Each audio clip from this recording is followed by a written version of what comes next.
Let's get down to the field for a player interview powered by your Southern California Toyota dealers. Visit Toyota.com to learn more. We make it easy. And we're joined by Rams quarterback Stetson Bennett after a phenomenal summer. Stetson, thank you for joining us. How are you? Good. Thank you for having me.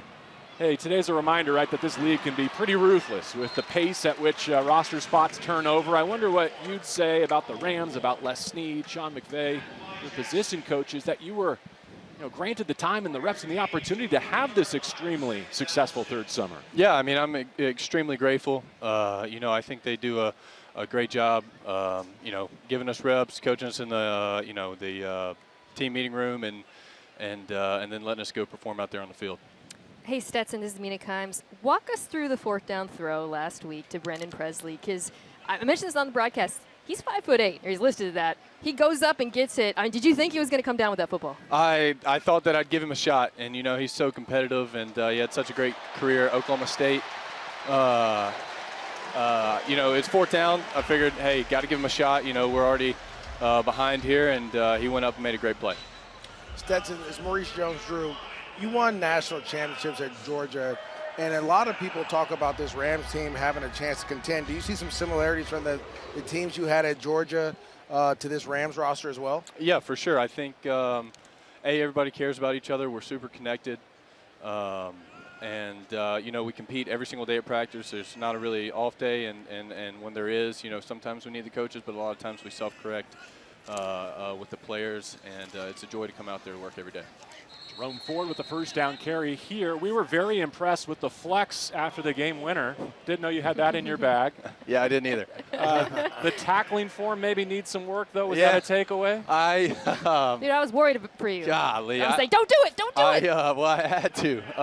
I look and I see two of those guys running at 700 pounds against, whatever I am, $195. And I had to get in the way, and yeah, I did not enjoy that. And then the film session afterwards might have been worse. So. Listen, Stetson, two great performances this preseason. What would you say has changed the most for you compared to the previous two? I think just confidence and comfortability within the offense and around the guys, and just going out there and having a joy to compete and go to work every day. You get to throw to, obviously, some undrafted guys. What has that been like for them, to have you there who's been in this offense and this system, be able to correct them sometimes in the huddle? I know it can get chaotic in that huddle where they don't know the play. How has that been for you, and how has that been for them? Well, I think they've done a great job. We were talking the other day, me, Rags, and Dresser were, they come in, and this week with Dresser, they don't miss a beat. They were walking through and doing a great job out there. But I think, sometimes that's our job as quarterbacks to know what people are doing and to get them right, and then just get them the ball and let them go play.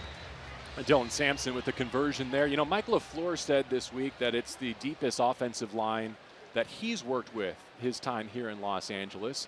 And you playing with a lot of the twos this summer, Pro Football Focus has them with the best pass pro grade in the preseason coming into today. Did you sense that in real time? Yeah, for sure. I kind of felt that way all through camp, and then in the practices leading up to the games. Those guys do a great job, not just pass blocking, but run blocking too.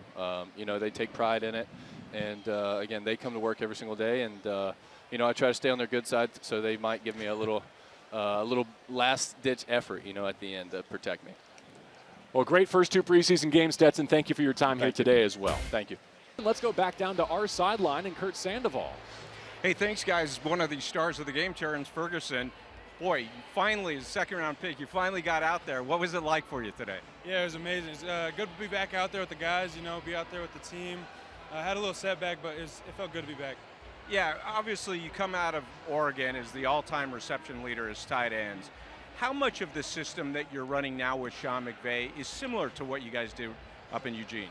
Yeah, there's some similarities for sure. Both coordinators do a great job of dialing stuff up, so being elite is probably the most similar thing I would say. Just both those guys are great at drawing up plays and making sure to put their players in the best situation possible. There's definitely some carryover. We did a lot of stuff at Oregon, so having a big playbook obviously helped coming here.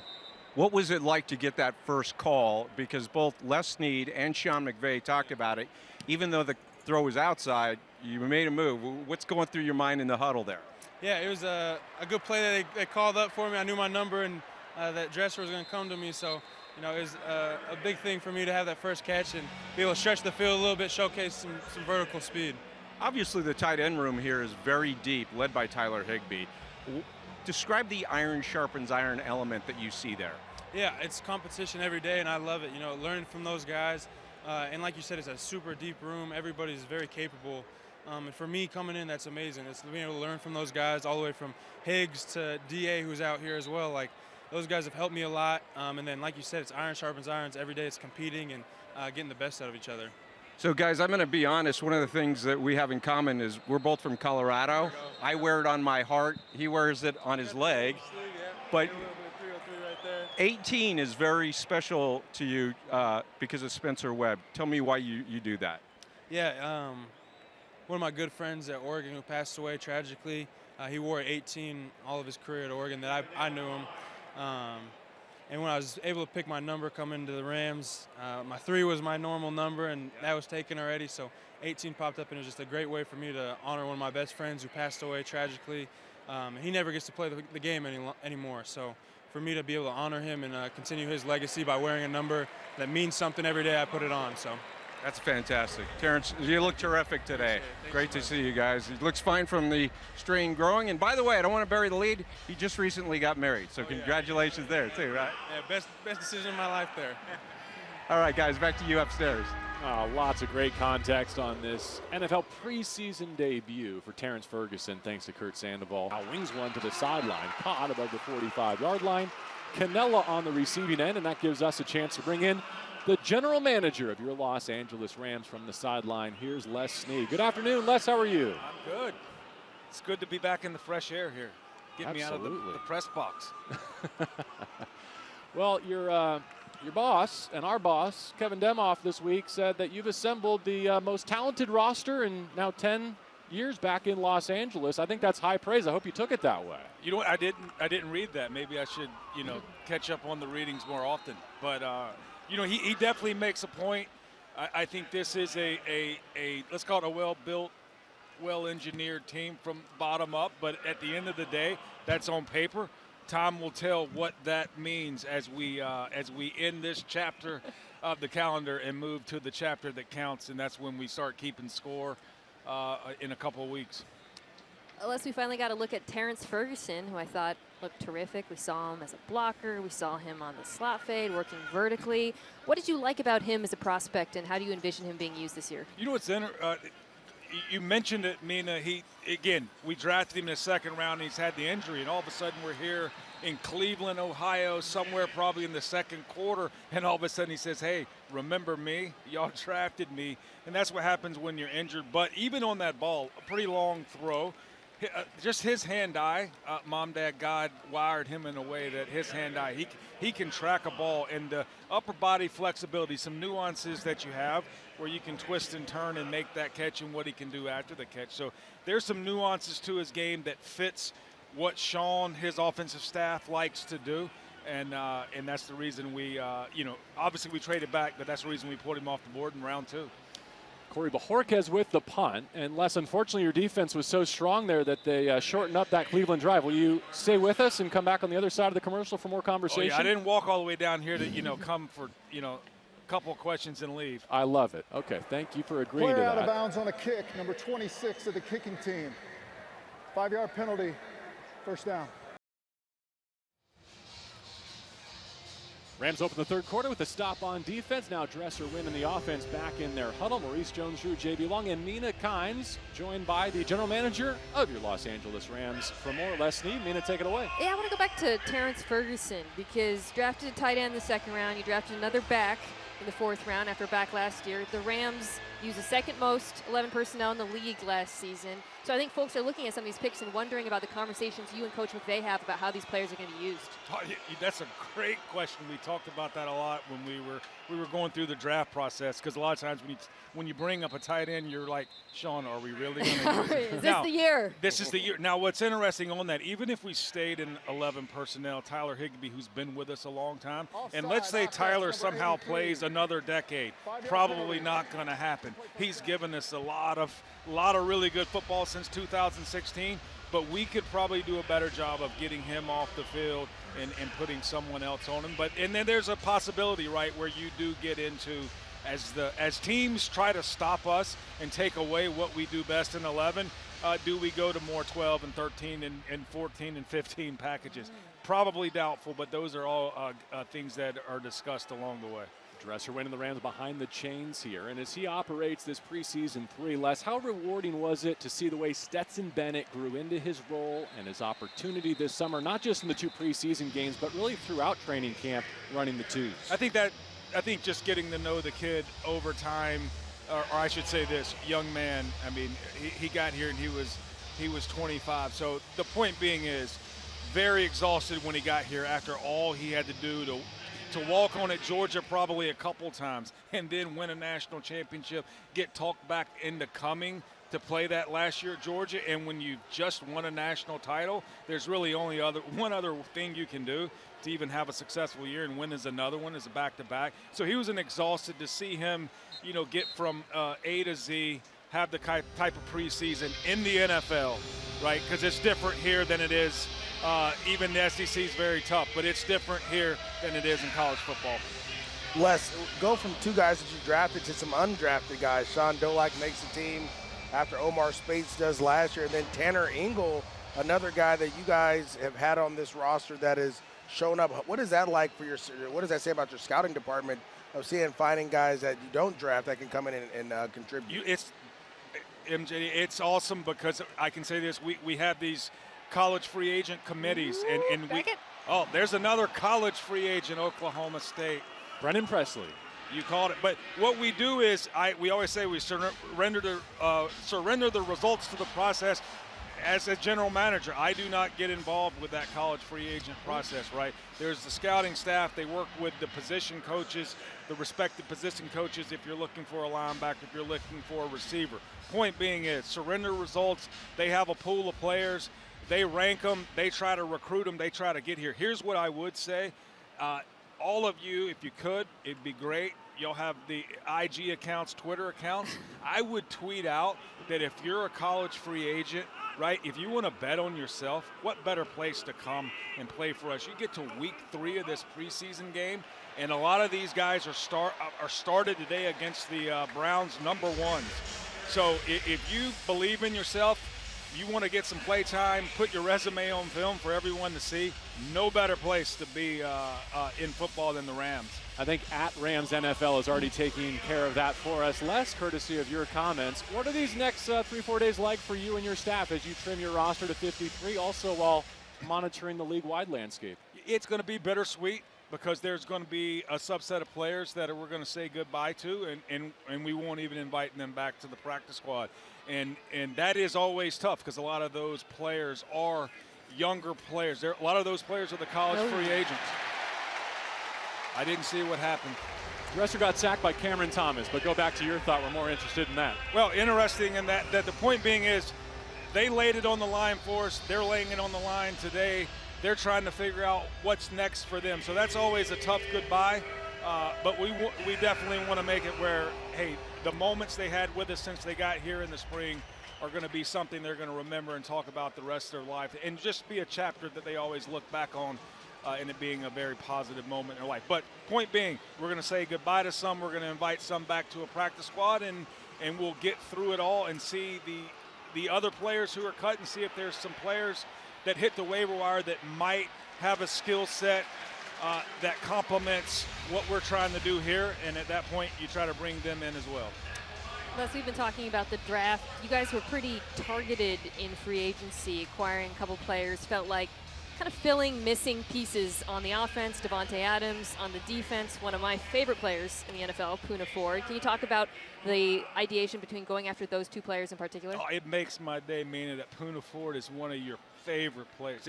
I can say this, during free agency meetings, I am really disturbing the cameraman here, getting a little antsy moving around. But during free agency meetings, there's... Ooh, oh, God. Oh, guess who? Is that him? Good Ingle Lord. again. I do know this. If you're playing in it, you do not want Tanner Ingle on the field. He has to lead the preseason in moments that have made me go, ooh, just watching him. If do this tonight, YouTube Tanner Ingle's highlights at NC State, and he was truly playing on the line of scrimmage a lot. It was almost like he was a will linebacker at NC State. And boy, it's just a fun YouTube tonight. Go home and do it, and you will understand why he is doing what he's doing on the field. But, yes, going back to Poona Ford, what a fun watch that is, because he's a shorter, wider, low guy that really, really plays football the way you urgently with tenacity, locates the ball. It's just tough to knock him off the ball. I think Davante's career speaks for itself, and it will be fun to see how his experience combined with Shaun's experience, combined with Matthew's experience, how that all comes together with Puka, our other receivers, our other eligibles, to see what we can accomplish in this during our journey here. Second drive for Shedeur Sanders. Did you sleep easier this week watching Matthew Stafford out in Woodland Hills? Oh, there's no doubt about that. But you know what's cool about Matthew? 37 years, a lot of those years playing QB. There's some wear and tear when you play QB, and there's some wear and tear on that back. But the thing that you got to respect is at 37, right? You got to make up your mind. All right, we're going to do this, and he goes through everything and figures out that it's there's not a lot more damage that can be done, but there is some uncomfortableness, there is some pain, and for him to walk out on that practice field the other day, I was mentioning to him after when he comes in the building.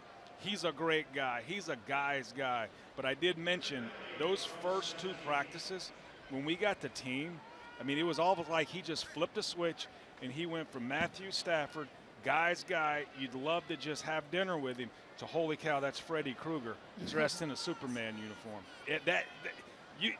QBs, when they can do that, that's different. 3rd down and 8 here for Sanders. Nowhere to go with the football. Now off schedule. Vertical shot down the sideline, incomplete with a flag. Oh, man, if that was Travis Hunter, you know how that would have ended in Boulder last year. Yeah, some of your old friends acquired his services, Les. Oh, yeah. James Glad. He used to be a friend. Now he's an enemy. There you go. Brad Allen, our referee. The flags are at the line of scrimmage, not ineligible downfield. Player downfield. Offense number 62. 5-yard Oh yeah, when you got a QB that goes penalty, off schedule, got to be disciplined as an offensive lineman. And defense, not holding downfield. That's a good rep for Chris Shula's unit. We were talking about Matt Stafford and his availability. I feel like the entire national media has been on Stafford watch.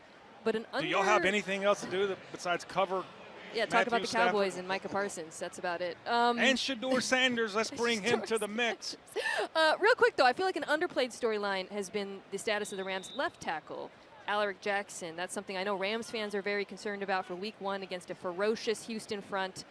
Any updates on him? He is progressing. There is a chance that he can play. I can say this, whether it's Week 1, Week 2, Week 3, for him to get the news that he did this spring, and then get the news that there is a really good shot that he can play in this regular season, that's an unbelievable story based on what he was diagnosed with. Les, I'll jump in real quick. You're welcome to stick around for one more. We'll take a commercial break All right, here. I'm going to stay around. Welcome back to Cleveland, the preseason finale for the Rams, down 16-7. Midway through our 3rd quarter, it's Konata Mumpfield, who has really been a summer standout in his debut campaign. Les Snead is still with us, general manager of the Rams, and Sean McVay told us this week that he wasn't sure how you found Konata that deep in the draft, but glad you did out of Pittsburgh. Maybe you can give us some context. It's interesting. I think Konata does what we really value. He can run a route very, very well. He can start the route well. He can get off the line of scrimmage, and then at the top of it. True Edwards, sorry to interrupt there. Oh, man, True Nice Edwards. catch. What a hero last week for True Edwards, right? I mean, because just think about True was one of those players that's injured during the spring, didn't open camp with us. And finally, the beginning of last week was the first time that he even practiced with us, basically, other than a few days to open camp. And to see him come alive, it's always fun, and we were jacked to see him. Based on if you've seen our receivers, a lot of our college free agents, he was a gentleman with size. So you saw that come to life. But going back to Konata, can run a route, can get open, knows how to get open. Like a lot of receivers, didn't necessarily go to the combine, run a really good 40 per se. And a lot of times when you do that, not that you ran slow, but when you don't run exceptionally fast, sometimes it pushes you back in the draft, along with factors like size and things like that. But he's a football player. Think about this with him. He comes out of high school. I think it's Dacula High School. I used to call it Dacula. It's spelled D-A-C-U-L-A. So I'm like, why would you call it Dacula? It's Dacula, Dracula High School. So really good football player there. Akron gray shirts him. So they didn't even say you were good enough to come to our first camp at Akron. He gets there in the winter, and then the next year he's probably freshman of the year at Akron. Then Pitt, then he probably goes to the portal. Pitt says, we'll take you. Rest is history. Another good one here who climbed from relative obscurity in the college ranks to one of Missouri's all-time greats, Cody Schrader, rumbling up near the 40-yard line. Les, how important was it to get Kyron locked in for this season, to get that kind of distraction out the way, but then also get Blake Corum rolling in, throughout this preseason, and other guys as well as Jarquez Hunter? I think all three of those, let's call it different case studies, but you've been through it, MJD. I'm not sure. I don't know necessarily the history of how many times maybe you were coming up on your contract ending, you were in discussions. Anytime you're in that and you're trying to work something out, you're trying to come to a win-win, and it's not happening because there's not really a deadline.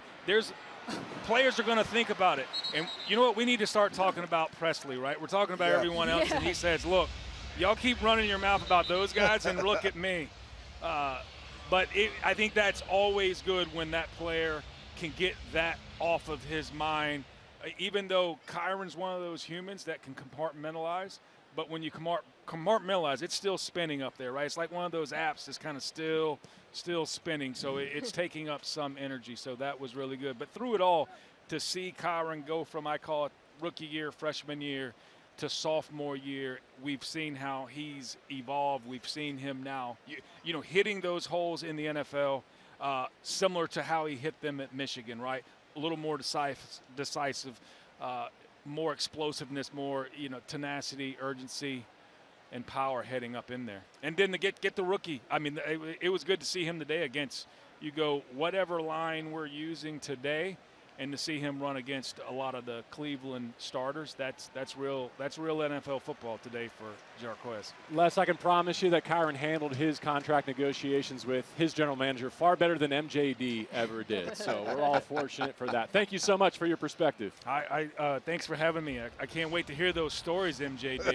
You know what I mean? I don't even remember what you guys were talking about. Was Shaq Harris your GM? He was at one point, yes. Okay. You had a few of them there. Thanks for having me. We're in Cleveland for preseason game number 3, the finale for your Los Angeles Rams. Down a touchdown here against the Browns in the second quarter, and it's time for our Coach Cam, powered by your Southern California Toyota dealers. Visit Toyota.com to learn more. We make it easy. Good afternoon, Sean McVay. How are you? I'm good. How you guys doing? Doing great. We know one of today's priorities was to help Terrance Ferguson make his pro debut. I really liked the route that he ran on that first down. Coach Schwartz is always going to be sticky man coverage, and they've come out and kind of showed that, and he had a chance, he kind of won, and we just missed it. But I would tell you what, I think our defense is playing really tough. A couple of tough plays that they had on the scoring drive, but other than that, I'm really pleased with the way these guys are flying around, pursuing to the football, and we've had a couple decent runs, good stop right there for us. But we got to be able to get a couple things going in the pass game, but like the spirit of these guys. Coach, I know you're a competitor. Aubrey Pleasant, when he got on the Coach Cam, great things happened. How can we turn this around for you to get this defense to get a turnover or something just for got you? the magic. I don't know if I have that right now. No, but I thought, hey, good positive start right there to the drive. We'll take it. Second and 7.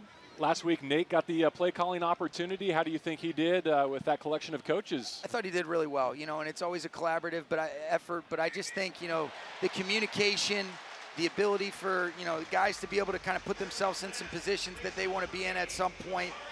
We've got such a really good staff overall, and I think the preseason offers opportunities for a lot of coaches and players to be able to, improve and be able to get some opportunities that maybe they wouldn't otherwise in the regular season.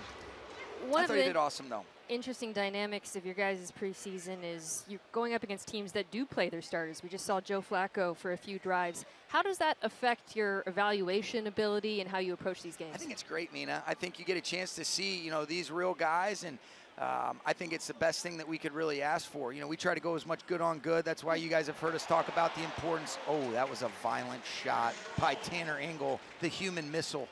He is, I tell you what, he made a couple plays against the Chargers, and then looks like he got his shoulder right there a little bit.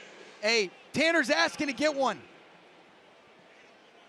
He is violent, though. He does not flinch on contact. I got a lot of respect for him and the competitor and how tough he is.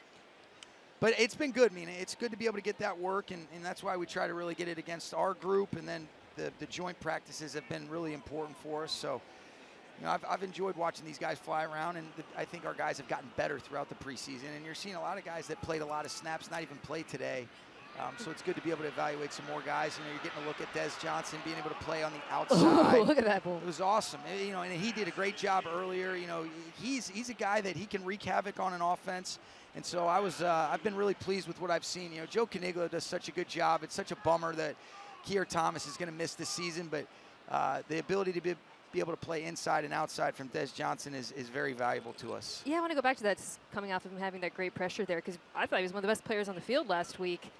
Lit up the box score. What was the thinking behind trying him outside linebacker? Well, I just think, you look at it, we're pretty deep inside, and then I think to be able to have somebody that can give you some positional flex with the injury that ended up occurring to Kier, and that's a good play right there. Yeah. They probably ended up being able to get that, but good job being able to shed and escape that block. He just gives us some versatility, and he's a guy that's played meaningful football for us, Mina, and so want to try to be able to see if he can impact the team on the outside.